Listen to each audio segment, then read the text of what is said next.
আমরা সালফারেও দেখেছি যে রাত্রি তার অ্যাগ্রাভেশন আছে। আমরা দেখেছি যে ম্যাক্সল গরম হলে তার চুলকানি বৃদ্ধি প্রাপ্ত হয়। আমরা সালফারে দেখেছি গরম হলে চুলকানি বৃদ্ধি প্রাপ্ত হয়। আমরা সোরিনামকেও দেখেছি শরীর গরম হলে চুলকানি বৃদ্ধি প্রাপ্ত হয়। মেজোরিয়ামকেও দেখেছি রাত্রিকালীন চুলকানি বৃদ্ধি প্রাপ্ত হয়। আমরা অনেকগুলো মেডিসিন একসাথে বলার চেষ্টা করবো, হ্যাঁ, এবং সেখান থেকে কম্পেয়ার করার চেষ্টা করবো।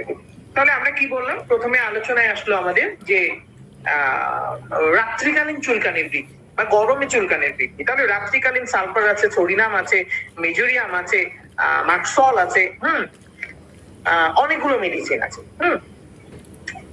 সিপিয়া আছে। সিপিয়া তো কিন্তু ভাজে ভাজে আছে, যেটা আমরা ইসের ক্ষেত্রে বলেছিলাম, মাক্সলের ক্ষেত্রে বলেছিলাম। আর আরেকটা জায়গা আছে চুলকানি পড়ে জ্বালা, জ্বালা সালফারে আছে, আর্সেনিকে আছে, মাক্সলে আছে। তো মজার একটা বিষয় হলো যে এই জ্বালা কথাকে যদি আপনি সংযুক্ত করেন, নাইট অ্যাগ্রাভেশনকে যদি আপনি সংযুক্ত করেন, তাহলে আমরা সালফারকে দেখেছি রাত্রিকালীন জ্বালা, আমরা সালফারকে দেখেছি বিছানা গরম হলে জ্বালা বৃদ্ধি, আমরা মাক্সলকে দেখেছি রাত্রিকালীন বৃদ্ধি, বিছানা গরম হলে বৃদ্ধি, আমরা মেজোরিয়ামকে দেখেছি রাত্রিকালীন বৃদ্ধি, আমরা আর্সেনিককে দেখেছি চুলকানির সাথে জ্বালা, আমরা হিপারসালকে দেখেছি আর্সেনিকের একটা জায়গা, আর্সেনিকও কিন্তু ঠান্ডাতেও অ্যাগ্রাভেশন, হাইপারসালকে ঠান্ডাতে অ্যাগ্রাভেশন। তাহলে আমরা এই কয়েকটা মেডিসিন নিয়ে আর একটা মেডিসিন আছে রাস্টক্স। রাস্টক্সকে দেখেছি আমরা তার চুলকানি। তো রাস্টক্সকে আমরা যদি দেখি, তাহলে রাস্টক্সেও কিন্তু আমরা দেখেছি জ্বালা আছে। তাহলে জ্বালা সংযুক্ত রাস্টক্সে আছে। আর এখানে আরেকটা কথা সংযুক্ত যদি করি, পুজ সংযুক্ত মেজোরিয়ামে আছে, হিপারসালফে আছে, পুজ হয়ে যায়। এই বর্তমানে যে চুলকানি গুলো আসছে, স্কাইটিস আছে। আবার সিলিনিয়ামে দেখেছি তার ভাজে যা চুলকানি। অনেকগুলো কথা কিন্তু এক জায়গায় হলো। আমি জানি অনেকের মাথার উপর দিয়ে যেতে পারে আলোচনাগুলো। এইখান থেকে আমরা কম্পেয়ার করবো, যতগুলো মেডিসিন আমরা কথা বললাম, এখান থেকে আমরা একটু কম্পেয়ার করে বের করে নেবো যে আসলে আমরা কোনটায় কাকে দিব। দেখুন, চুলকানি রাত্রিকালীন বৃদ্ধি। তো রাত্রিকালীনে আমরা দেখলাম মাক্সল আছে, রাত্রিকালীনে আমি দেখলাম সালফার আছে, রাত্রিকালীনে আমি দেখলাম যে কি বলে মেজোরিয়াম আছে। এখান থেকে আমরা তোমরা শুধুমাত্র একটা কথা দিয়ে সালফারকে আলাদা রাখবো, নোংরা প্রকৃতির সালফার। ছোট্ট একটা ভাষা, নোংরা প্রকৃতির। তাহলে কি নোংরা হতে পারে? তার স্কিন নোংরা হতে পারে, তার বিহেভিয়ার নোংরা হতে পারে, আক্রান্ত স্থান নোংরা হতে পারে। তাহলে কেমন ছিল? দেখুন, একটা কোমল স্কিন, স্বাভাবিক যেটা আছে, স্কিনটা খুব কোমল, দারুণ, মানে স্পর্শ করতে মন চায়। একটা বেবির স্কিন দেখেছেন যেমন নরম কোমল। কিন্তু আমরা নোংরা কথাটা বললাম এই কারণে, ছোট্ট একটা শব্দ, যে স্কিনটা দেখবেন ড্রাই, সোডিনামে আছে ড্রাই, এবং এগুলো থেকেও ময়লা সংযুক্ত, নোংরা। এবং প্রত্যেকটা সালফারের রোগীর শয্যা তাপে, অর্থাৎ রাত্রিকালীন সময়ে শয্যা তাপে প্রচুর পরিমাণে চুলকানি দেখা দেয়। তাহলে রাত্রিকালীনই আমরা মাক্সলকেও এর মধ্যে ইনক্লুড করব। তাহলে আমরা দেখেছি যে এত বেশি চুলকানি হয়, চুলকাতে চুলকাতে তার বিরাকশন গুলো ছিঁড়ে যায়, জ্বলে যায়, আগুনে জ্বলার মতো জ্বলে যায়। সারাটা রাত নির্ঘুম পার করে, যার ঘামে দুর্গন্ধ আছে, সে নিজেকে সব জানতা সঞ্চয় মনে করে, কে? সালফার। আর আপনি যদি মাক্সলে যান, সেম কথাতে মাক্সলে যান, সব জানতা শমশের মাক্সল, আর সবচেয়ে বোকা স্বভাবের হয় সব জানতা শমশের সালফার, আর সবচেয়ে বোকা মানে বোকা প্রকৃতির হয় মাক্সল। তাহলে নোংরা দিয়ে আমরা সালফারকে আলাদা করলাম, আর বোকা শব্দ দিয়ে আমরা আলাদা করলাম মাক্সলকে। আপনি মাক্সলকে দেখবেন, এদের কথা বলার ধরন, এদের বিহেভিয়ার গুলো বোকা স্বভাবের। আমি তাদেরকেই বোকা বলি যারা নিজের ক্ষতি হবে জেনেও সেই কাজটা করে। মাক্সল কিন্তু সিভিলিটিক মেডিসিন, অ্যান্টিসিভিলিটিক মেডিসিন। তাহলে সে নিজের ক্ষতি হবে জানে, জানার পরে সেই কাজটা করে। আপনি প্রত্যেকটা অ্যান্টিসিভিলিটিক মেডিসিনকে দেখুন, এরা উল্টো পথের যাত্রী, এটা নিজের ক্ষতি হবে জেনেও সেই কাজটা করে, সেই সাথে ভুলও না। আরেকটা জায়গায় কম্পেয়ার করব যে মার্কসল হলো উভয় কাতর, যেখানে সালফারকে দেখেছিলাম গরম কাতর। মার্কসল বলছে আমার শুধু বিছানা গরম হলেই যে বৃদ্ধি প্রাপ্ত হয় তা কিন্তু নয়, আমি গোসলের পরেও আমার অ্যাগ্রাভেশন হয়। প্রত্যেকেই বলছে যে আমার রিডাকশন গুলো চুলকাতে ছিঁড়ে যায়, জ্বলে যায়, জ্বালা করে রাত্রে বৃদ্ধি প্রাপ্ত হয়। মার্কসল আবার বলছে আমার কিন্তু ঠান্ডাতেও বৃদ্ধি প্রাপ্ত হয়। তাহলে নোংরা দিয়ে আমরা সালফারকে আলাদা করলাম, ঠান্ডা এবং গরম দিয়ে আমরা মার্কসলকে আলাদা করলাম। আরেকটা জায়গায় আলাদা করব হলো যে মার্কসলের লালা আছে, জিহ্বাটা মোটা, দাঁতের ছাপ আছে। আমরা অনেকেই করে থাকি যে মার্কসলে দাঁতের ছাপ আছে। অ্যাকচুয়ালি দাঁতের ছাপ কেন হয়? আসলে আপনার ধরুন আপনার পকেটকেই ইন্ডিকেট করি, যারা পুরুষ আছেন, আপনার পকেটে যদি যতটুকু ধারণ ক্ষমতা তার থেকে যদি বড় কিছু রাখেন, তাহলে কি হবে? আশপাশের থেকে ওখানে চাপ, প্রেসার ক্রিয়েট করবে। ঠিক জিহ্বাটা রসালো, থলথলে পূর্ণ, মোটা প্রকৃতির হওয়ার কারণে দাঁতটা প্রেসার ক্রিয়েট করছে জিহ্বাকে, এবং জিহ্বায় দাঁতের ছাপ আছে। তারপর আমরা দেখেছি দাঁতের ছাপগুলো এলোমেলো, কারণ আমরা জানি যে সিগলিটিক মেডিসিনের দাঁত সাধারণত কখনো অ্যান্টিসিগলিটিক মেডিসিনের দাঁত সমান হয় না। বিশেষ করে মার্কসলের রোগীগুলোকে দেখবেন এদের দাঁতগুলো কোনোটা সামনে কোনোটা পেছনে, এগুলো যোগ্য। তাহলে সেখানে আমরা কি চিন্তা করতে পারি? সেখানে আমরা মার্কসলকেও চিন্তা করতে পারি। তো আমরা এই যে মার্কসলের ক্ষেত্রে যদি যাই, আর একটু যদি যাই, তাহলে আমরা দেখেছি যে তাদের সেখানেও আমরা পাতলা পুজ দেখতে পাই। শুধু যদি পাতলা ডিসচার্জ রয়েছে পানির মতো পাতলা তা কিন্তু নাই, সেখানে পুজ সংযুক্ত হতে পারে। তাহলে সালফার থেকে আমরা মার্কসলে আসলাম, ওই লাইনটা আপনারা মনে রাখবেন। এখান থেকে পুজে আসলাম, যেহেতু মার্কসলকে আমরা আলাদা করতে চাইছি। তাহলে পুজ যদি আসে, তাহলে মেজেরিয়ামে পুজ আছে, হিপার সালফে পুজ আছে। আমরা মেজেরিয়ামে পুজ পেলাম, হিপার সালফে পুজ পেলাম। তাহলে এবং অ্যাসিড ক্রাইসোতেও কিন্তু পুজ আছে। আমরা যদি এই পুজ কথা নিয়ে চলে যাই, তাহলে দেখুন একটা জায়গাতে পুজ কথা কিন্তু চলে আসলো, মানে পুজ সংযুক্ত কথা, যেখানে আমরা এর আগে ছিলাম হিপার সালফার এবং মার্কসল। সেখানে পুজ কথা ইন্ডিকেট করে আমরা আলোচনা করলাম মেজোরিয়াম, হিপার সালফ, মার্কসল এবং অ্যাসিড ক্রাইসো, যেখানে আমাদের পুজ আসে। এই জায়গা থেকে আমরা ছোট করে কম্পেয়ার করি, খুব ছোট করে। আমরা মেজোরিয়ামকে দেখেছি যে ড্রেস সাধারণত সে যখন খোলে, মানে সে যখন ড্রেস খোলে তখন তার চুলকানি বৃদ্ধিপ্রাপ্ত হয়, এত বেশি চুলকায় যে চুলকাতে রক্ত বের হয়ে যায়। এখানে কিন্তু আর একটা মেডিসিনকে আপনি মাথায় রাখুন, আর্সেনিক অ্যালব। এই ড্রেস খুললেই আর্সেনিক অ্যালবের কিন্তু চুলকানি বৃদ্ধিপ্রাপ্ত হয়। আমি একটার সাথে আর একটা ইনক্লুড করছি, ছোট ছোট কম্পেয়ার করে দেওয়ার চেষ্টা করছি, যেখানে যে লাইনটা আসবে। তাহলে আর্সেনিক অ্যালবের রুগী কি করে, হিপার সালফের রুগী কি করে? দেখুন সে যখন ড্রেস খুলছে তখন তার অ্যাগ্রাভেশন হচ্ছে। অ্যাকচুয়াল কারণ হলো আমরা আর্সেনিক বা হিপার সালফে দেখেছি এরা ঠান্ডা, কোল্ড অ্যাপ্লিকেশনে অ্যাগ্রাভেশন হয়, ইচিং এর। রাস্ট্রাকচার কিন্তু আছে, ঠান্ডায় বৃদ্ধি, বর্ষাকালীন সময় রাস্ট্রক জাল কামড়ায়। এই স্কাই দিচ্ছে কিন্তু ভালো একটা মেডিসিন। তাহলে আমরা আরেকটা দুটো মেডিসিন ইনক্লুড করলাম এর মধ্যে, একটার সাথে আরেকটা জড়িয়ে যাচ্ছে। একটা মিনিট একটু সময় নিন, মানে আপনাদের আমার মতো যারা তরুণ আছেন তাদের এই আলোচনায় কি একটু কষ্টসাধ্য হয়ে যাচ্ছে, নাকি আর একটু সহজ করবো যদি বলতেন, যেহেতু এটা একদম পার্সোনালি আমরা শিখছি। স্যার ঠিক আছে ইনশাআল্লাহ স্যার, মানে ভালো হইতেছে। না স্যার প্রবলেম হচ্ছে না। আচ্ছা ঠিক আছে স্যার, বুঝতে পারছি স্যার। Thank you. না আমিও একজন নতুন, এই জন্য জিজ্ঞাসা করে নিচ্ছি। হ্যাঁ, তাহলে আমি কি বললাম যে আমরা সালফার বা মার্কসল থেকে চলে আসলাম, সালফার এবং মার্কসল থেকে, মার্কসলে যে হালকা পুজ হতে পারে, পুজ থেকে চলে আসলাম মেজোরিয়াম। আমি অল্প কয়েকটা মেডিসিনের কম্পেয়ার করে দিচ্ছি। মেজোরিয়াম আসলাম, অ্যাসিড ক্রাইসোতে আসলাম, হিপার সালফে আসলাম, এই কয়েকটা মেডিসিনে আসলাম। এখানে আসার পরে আবার দেখা গেল যে মেজোরিয়াম বলছে যে আমি কাপড় খুললে আমার চুলকানি বৃদ্ধি প্রাপ্ত হয়। সেখানে আবার কিন্তু হিপার সালফ এবং আর্সেনিক পেলাম, দুটো এখানে রেখে দেন। হিপার সালফ এবং আর্সেনিক এই দুটাকে এখানে মাথায় রেখে দেন। তাহলে আমরা মেজোরিয়ামে কি পাচ্ছি? মেজোরিয়ামে পুজ পাচ্ছি। তাহলে পুজটা কেমন ছিল? আমরা আবার বললাম যে সে এত বেশি চুলকায় যে চুলকাতে চুলকাতে রক্ত বের হয়ে যায়, তাহলে এটা কোন সময়? একদম অ্যাকুইট লেভেলে, আজকে দেখা দিচ্ছে, কালকে দেখা দিচ্ছে, ঠিক এই সময়।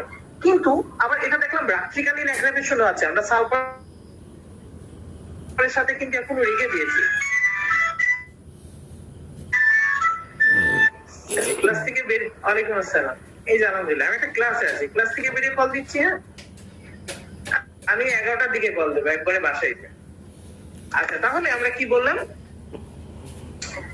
যে আমরা কিন্তু এখনো সেই রাত্রিকালীন বৃদ্ধিতে এখনো পড়ে আছি। হ্যাঁ, তো যাই হোক, আমরা মেজোরিয়ামে কি দেখেছি? মেজোরিয়ামেও দেখেছি যে তার চুলকাতে চুলকাতে সে কি করে ফেলেছে, রক্ত বের করে ফেলছে, এবং এটা রাত্রিকালীন বৃদ্ধি আছে, শরীরের বিভিন্ন স্থানে হতে পারে। মার্কসল সেখানে ইন্ডিকেট করছে যে আমি ভাবযুক্ত জায়গায়, সালফার বলছে আমি ভাবযুক্ত জায়গায় বেশি স্বাচ্ছন্দ্য বোধ করি।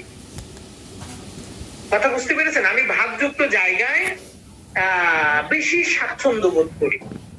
তাহলে এখান থেকে আমরা মেজোরিয়ামকে দেখলাম, সে ড্রেস চেঞ্জ করতে গেলে চুলকানি বৃদ্ধিপ্রাপ্ত হয়। মেজোরিয়ামকে দেখলাম আমরা যে রাত্রিকালীন বৃদ্ধিপ্রাপ্ত হয়। মেজোরিয়ামে আরেকটা কথা সংযুক্ত আছে, পুজ, যেটা আমরা আবার সিপিয়াতেও খুঁজে পাচ্ছি। মার্কসল, হিপারসাল, এসিড ক্রাইসো, সিপিয়া, মেজোরিয়াম, বেশ কিছু মেডিসিনে খুঁজে পাচ্ছি। তাহলে আমরা কখন পুজ পাচ্ছি? পুজ কথাটা আবার রয়ে গেছে, কখন পুজ পাচ্ছি এবং পুজের ধরন কেমন। আমরা মেজোরিয়ামের ক্ষেত্রে দেখবো, মেজোরিয়াম কিন্তু একটা কথা উল্লেখ করেছে, আমার শরীরের যে কোনো স্থানে হতে পারে। মেজোরিয়ামে আমরা একটা জিনিস দেখবো যে খোসপাচড়া গুলো হচ্ছে সেখানে, ধরুন আজকে হয়েছে, আমি আজকে ওই জায়গাটা চুলকায় ছিঁড়ে ফেলাইছি, ওখানে একটা মামড়ি পড়বে, আগামীকাল সেখানে দেখবেন ওখানে একটা মামড়ি পড়বে, মামড়ির নিচে একটা ডিসচার্জ আছে, যেটা পুজ মানে হলুদ বর্ণের, কিছুটা ফোড়া পাকলে যেমন হয় হলুদ বর্ণের। তাহলে আমরা পুজ কথা দিয়ে যদি দেখি যে আজকে যেটা হয়েছে, আগামীকাল, আজকে চুলকায় চুলকায় ছিঁড়ে রক্ত বের করে দিয়েছি সালফারের মতো, ম্যাক্সলের মতো, কিন্তু আগামীকালকে যে দেখলাম ওই জায়গাটা পুজ হয়েছে, তাহলে সেখানে আমরা কি চিন্তা করতে পারি? মেজোরিয়াম। আর মার্কসলকে, হিপারসালকে যদি আপনি দেখেন, তাহলে হিপারসাল দেখবেন আমরা রাস্টক্সে দেখেছি যে পানি রয়েছে, মানে যখন ইরাকশন গুলো দেখা দিয়েছে। আপনি মার্কসলকে দেখবেন যে মার্কসল শুরু থেকে পুজ বর্ণ নিয়ে আসে। আমি একান্ত আমার প্র্যাকটিক্যাল লাইফের গল্পগুলো বলছি আপনাদের সাথে, একদম ব্যক্তিগত, মানে আমি আমার রুগীগুলোকে আমি যেভাবে পেয়ে থাকি। তাহলে বলছে যে আমার শুরু থেকেই সেখানে আমার ইরাকশন গুলোতে পুজ পূর্ণ হয় এবং ভীষণ স্পর্শকাতর, হাইপার সেন্সিটিভিটি, প্রচন্ড অনুভূতি প্রবণ, অতি অনুভূতি প্রবণ, আমি এবার সালকে অতি সহতার সাথে সংযুক্ত করি। অতিরিক্ত রাগ, অতিরিক্ত জেদ, সব, মানে অতিরিক্ত ব্যথা, অতিরিক্ত স্পর্শকাতর, মানে অতি। হ্যাঁ, তাহলে সেখানে আমরা কি চিন্তা করতে পারি? সেখানে আমরা হিপারসালকে চিন্তা করতে পারি, শুরু থেকেই পুজ এবং স্পর্শকাতর, জাস্ট দুইটা কথা, আর কিছু দরকার নেই। এবং আটা বলেছিলাম ঠান্ডাতে বৃদ্ধি প্রাপ্ত হয় আর্সেনিক অ্যালব, এই জায়গাটা একটু মনে রাখুন। আর্সেনিক অ্যালবের ক্রনিক কেসের ক্ষেত্রেও ঠান্ডাতে বৃদ্ধি প্রাপ্ত হয়, ক্রনিক যে ইচিং গুলো আছে। তাহলে ক্রনিক ইচিং এ আর্সেনিক অ্যালবের ঠান্ডায় বৃদ্ধি প্রাপ্ত হয় যখন সে ড্রেস চেঞ্জ করে, তখন বাতাস লাগে। কোন একটা আর্সেনিক অ্যালবের কোন বোরখা পরিহিত মেয়েকে দেখবেন বা একজন পুরুষকে দেখবেন, সে আসবে, বসবে, কথা বলবে, চুলকাবে না।